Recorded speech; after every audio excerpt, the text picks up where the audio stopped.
experiencing issues activating your Boost Mobile eSIM, you're not alone.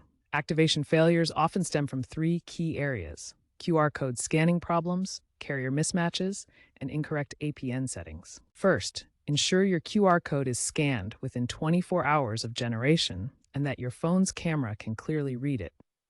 Try different lighting conditions or using the native Boost mobile app scanner. Next, confirm your device is unlocked and compatible with Boost's network. If previously locked to a carrier like Verizon, it won't work. Finally, after activation, verify your APN settings. The standard Boost APN is Boost Internet. Incorrect APN settings can block data, MMS, and hotspot access. Boost offers an automated APN tool in their app, or you can manually reset network settings. Remember to always restart your device after making changes. If problems persist, contact Boost Mobile support. If basic troubleshooting doesn't work, try these advanced fixes. Ensure you have the latest OS version, iOS 16 or higher, or Android with eSIM support, and the Boost mobile app version, as updates often contain bug fixes. Toggle airplane mode on and off to refresh your device's network connection.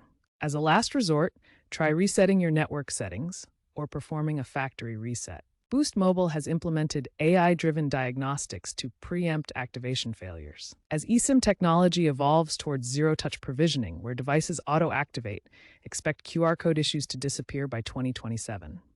Keep an eye out for hybrid SIM options, physical plus eSIM. If you have a Boost store nearby, you can also get help activating the eSIM.